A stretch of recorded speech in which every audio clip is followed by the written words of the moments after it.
Yes, it's good? Okay. I'm told that we have a very short time before our the delegation will need to leave for the airport. So I'd want us to go straight in a recap of our meeting. I want to just thank you, members of the press, for being here and to help me welcome and to thank our EU delegation. We have, as you know, we have visiting us with us today. We have Her Excellency Hadja Lahbib, the EU Commissioner for Equality, Preparedness and Crisis Management. And of course, we also have with us Ambassador Escolo, Ambassador of the EU, of the European Union here in Jamaica. And Ambassador Celie Monteith is joining us, our Permanent Secretary at the Ministry of Foreign Affairs and Foreign Trade. And we just had a short but comprehensive meeting where I had the opportunity on behalf of the Prime Minister and the Minister of Foreign Affairs and Foreign Trade to thank the EU delegation for the amazing work that they have been doing in supporting Jamaica. They were on the scene very early, and it's 7 countries so far of the EU delegation that they are here, they are on the ground, they are delivering support in the areas of greatest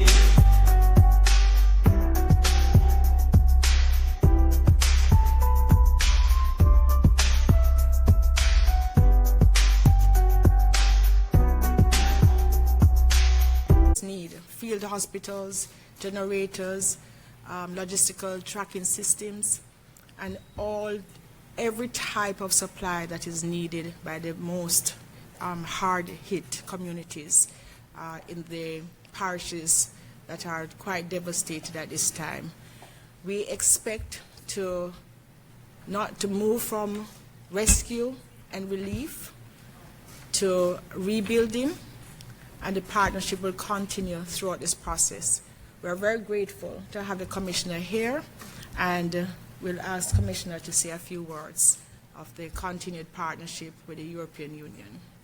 Thank you very much, Minister Audrey Marks. It's a real pleasure and an honor to be with you, and I would like to start by expressing my deepest solidarity and sympathy with the people of Jamaica and with our neighbors also in Cuba, Haiti, Dominican Republic and the Bahamas, whose lives were torn apart by Hurricane Melissa.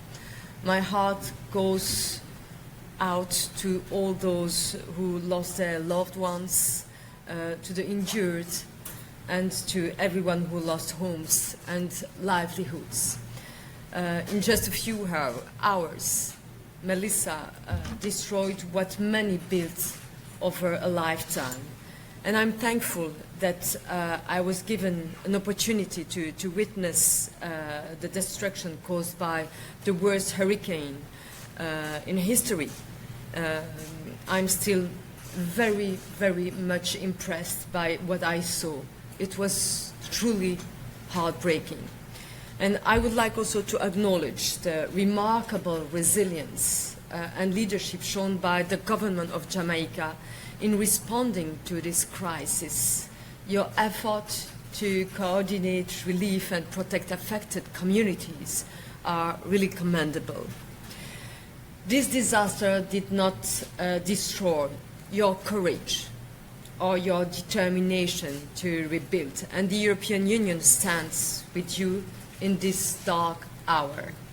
And we will stay with you through our long-standing commitment to the region.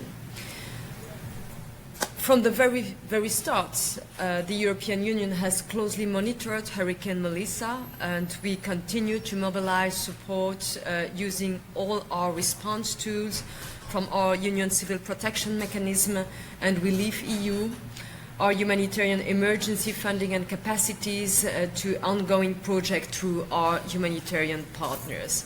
So far, 6 member states, France, Luxembourg, Spain, Belgium, Germany and the Netherlands, have stepped up with concrete offers of assistance through the Union Civil Protection Mechanism following Jamaica's request for assistance.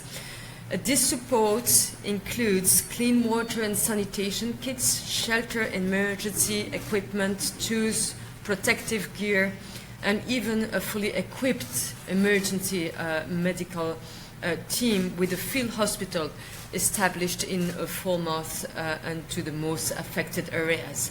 And to help assess the damage and guide response effort, the EU Copernicus satellite system is producing detailed maps of the worst hit areas in Jamaica, but also in Haiti and in Cuba. And we are also organizing EU humanitarian air bridge flights to deliver essential supplies to our partners on the front line. And we stand ready, of course, to release EU emergency stocks if needed. The EU has also mobilized 5 million euros in emergency funding to meet the most urgent needs. And this includes 2 million euros for Jamaica, 2 million for Cuba, and 1 million for Haiti to help families rebuild, restore basic services, and recover their livelihood. And also today, I'm pleased to announce an additional 1,250,000 euros to support the Red Cross response in Cuba and Jamaica.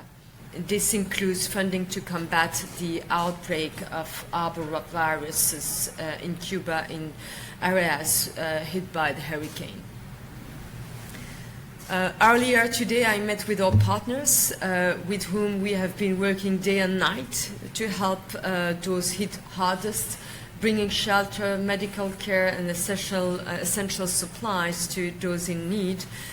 And I have to say that their courage and dedication shine a light of hope, and I want to pay tribute to their extraordinary work, their compassion, and their commitment to saving lives and reducing suffering.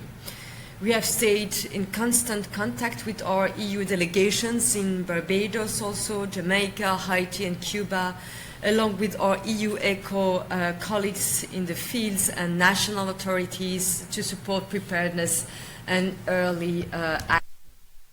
Our humanitarian partners, also UNICEF, WFP, IMO, and UNDP, have been mobilized from the first hours thanks to prepositioned stocks and flexible EU funding. Yesterday I was just in Panama, finally. Yesterday I was, in Panama visiting our logistics hub from which we dispatched blankets, kitchen sets, but also shelter materials and emergency toolkits. So far, 64 tons have already been distributed.